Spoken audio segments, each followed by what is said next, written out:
पुण्यकोटि समप्रभ। मैं आपका बहुत बहुत स्वागत करता हूँ अपने चैनल पे। तो आइए इस वीडियो में मैं बात करूँगा कि सन 2022 में पितृपक्ष अर्थात जो पितरों के लिए विशेष पूजन का समय होता है वो कब से कब तक है। तो देखिए, जो पितृपक्ष प्रारंभ होता है वो कृष्ण पक्ष आश्विन के कृष्ण पक्ष में प्रारंभ होता है।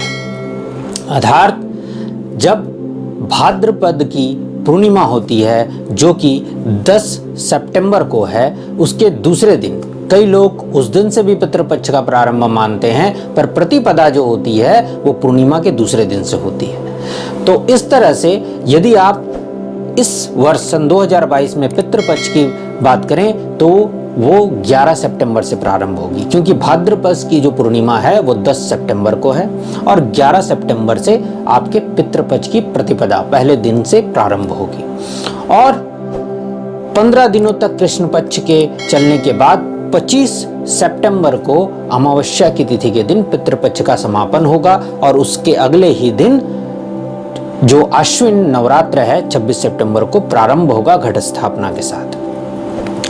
तो पितृपक्ष का यही तिथि इस वर्ष है। अब बात कर लेते हैं कि पितृपक्ष आप लोगों को क्यों करना चाहिए। देखिए, यदि किसी भी कारण से आपके जीवन में पितृदोष है तो उसका निवारण कराना तो बहुत अनिवार्य होता है।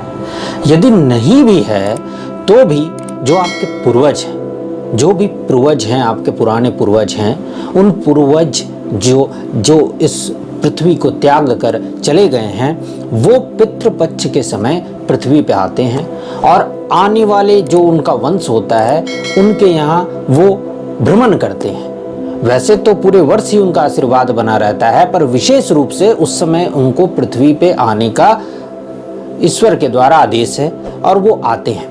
तो जब आप उनके सम्मान हेतु कुछ भी करते हैं, ब्राह्मण भोजन कराते हैं, दान करते हैं या पिंड दान करते हैं या तर्पण करते हैं या विशेष किसी पूजन का आयोजन करते हैं, तो उससे उनकी प्रसन्नता आपके परिवार को प्राप्त होती है, जिससे आपका परिवार खुशहाली प्राप्त करता है और उनके आशीर्वाद से आपके परिवार, क्योंकि वो थे तभी आप हैं, आपके पूर्वज थे तभी आप आज इस पृथ्वी पे हैं। क्योंकि वो नहीं होते तो आपकी जो वंश परंपरा है वो नहीं बनी होती और उससे आपका वंश आज यहाँ तक नहीं पहुँचा होता। तो खुद की और परिवार के और आपके आने वाले वंश के शुभ फल हेतु आपको पितरों का पूजन तो करना ही चाहिए और प्रेम भाव से भी करना चाहिए। सिर्फ स्वार्थ हेतु नहीं, प्रेम भाव से भी आपको उनका पूजन करना चाहिए।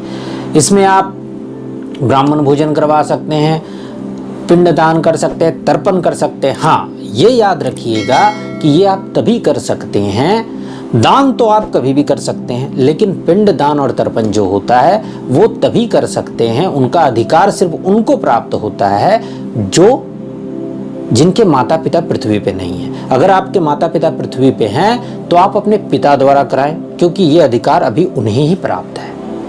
अब छोटी सी और एक बात कर देता हूं कि आपको यदि पता नहीं है कि आप जिनके श्राद्ध कर रहे हैं तो उनका देहांत किस दिन हुआ था, क्योंकि बहुत लोगों को हिंदी तिथि पता नहीं होती है या हमारे जो वैदिक तिथि है वो पता नहीं होती। वैसे तो करना चाहिए जिस दिन उनका देहांत हुआ हो, एकादशी, द्वादशी, वो कृष्ण पक्ष हो या शुक्ल पक्ष हो, किसी भी दिन, उस दिन ही उनका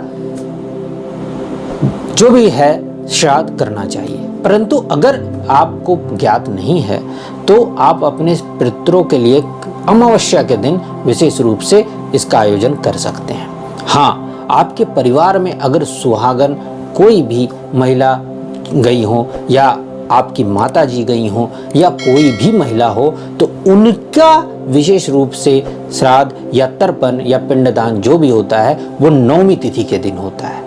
उनके लिए विशेष रूप से अगर आप पूजन करना चाहते हैं तो 9वीं तिथि के दिन ही करें, जो कि इस वर्ष 19 सितंबर को पड़ रही है।